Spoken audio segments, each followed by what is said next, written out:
আসসালামু আলাইকুম। আশা করি সবাই ভালো আছেন। আজকে নিয়ে আসলাম প্রতিদিন বিকাল হলে বেরোই। তাই বের হওয়ার আপনার যে মেন রোড রাস্তা আছে, তো রাস্তার পাশে হলো আপনার জিম, মানে 4-5টা রাখছে, মানে জিম করার জন্য। যেহেতু আপনার দেশে প্রচুর শীত, ওই শীতের কারণে এখানে কম বেশ মহিলা পুরুষ সবাই আসে জিম করতে। আর এটা হচ্ছে আপনার মেন রাস্তা, এখান দিয়ে আপনার গাড়ি ঘোড়া চলাচল করে। এমনকি এই রাস্তা দিয়ে মূলত আপনার কাঠমান্ডু যাওয়া যায়। বাস আছে, বাসে করে আপনার শহরের দিকে যাওয়া যায়। তো শহর দিকে আপনার গেলে এই জায়গাটার নাম হচ্ছে আপনার গুলডুঙ্গার, মানে আপনার শহর থেকে একটু ভিতরে আধা ঘন্টার 40 মিনিট এরকম সময়টা লাগে, এরকম সময় লাগে। তো এই গুলডুঙ্গার যে গ্রামটা, এই গ্রামে আপনার চারো সাইডে কিন্তু পাহাড়, আর মাঝখানে হচ্ছে ঘরবাড়ি। আসলে আমরা যে এলাকায় থাকি সে এলাকায় আপনার বেশিরভাগই মানে খাওয়ার জন্য একটু সমস্যা। সেটা হচ্ছে বলি, দেখা গেছে আপনার এখানে হালাল খাবারটা পাওয়া যায় না, খুব কম পাওয়া যায়। দেখা গেছে মুরগি অথবা যে কোনো গরুর গোস্ত, গরু তো পাওয়াই যায় না টোটালি।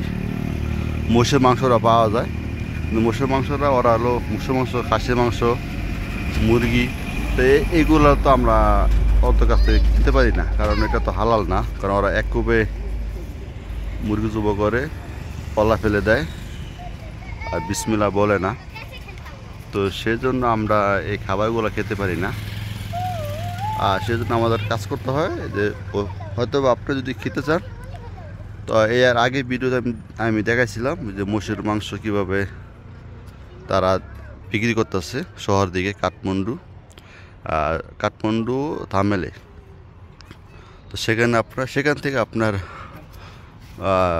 এই মোষের মাংসগুলো আনতে হবে।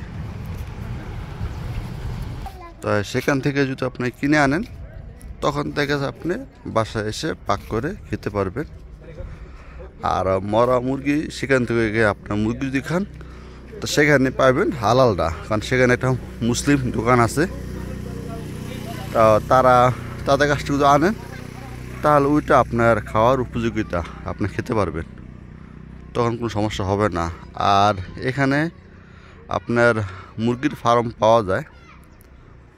তো যদি আপনি জিন্দা মুরগি আনেন, তখন দেখা যাচ্ছে আপনি নিজে জব করে নিজে চুইলে তখন ওটা রান্না করে খেতে পারেন, এটা পারেন। কিন্তু মরা মুরগি আপনার এখান থেকে আনবেন, আনার পর আপনি খাবেন, এটা আপনার জন্য, যেহেতু আপনি মুসলমান, যেহেতু আমরা সবাই মুসলমান, তো মুসলমানের জন্য এটা উপযোগী না, তো এটা না খাওয়ারই বেটার। তো খাইতে মন চাইলে আপনার শহর থেকেই কিনে আনতে হবে, এটি হচ্ছে আপনার বেস্ট। আর এখানে আপনার কোনো রেস্টুরেন্টে যদি আপনি খেতে যান, তাহলে সেক্ষেত্রে আপনার খাওয়ার জন্য আসলে খেতে পারবেন না সবজি ছাড়া। আর সবজি যদি খান, তাহলে আপনি ওইসব দিয়ে ভাত খেতে পারবেন, কিন্তু যে গরু মাংস, মোষের মাংস অথবা মুরগি, এসব দিয়ে আপনার খাওয়ার জন্য উপযোগী না, এগুলো সবই হচ্ছে হারাম। সো তার আশা করে বুঝতে পারছেন। তা আজকে বেশি কথা বলবো না, যেহেতু বিকালে ঘুরতে বের হলাম, তাই ভাবলাম একটুখানি ব্লগ করি।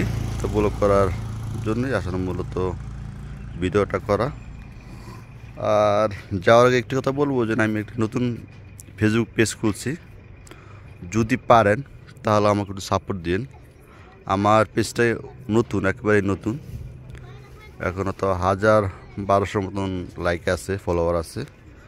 আর যদি পারেন অবশ্যই আমাকে একটু সহযোগিতা করবেন, যাতে ওই পেজটাকে আমি একটু ভালো একটা ফলোয়ার যদি আর্নিং করতে পারি, সেটার জন্য একটু সহযোগিতা করবেন। তাহলে আজকের জন্য এই পর্যন্ত। সবাই ভালো থাকবেন। আসসালামু আলাইকুম।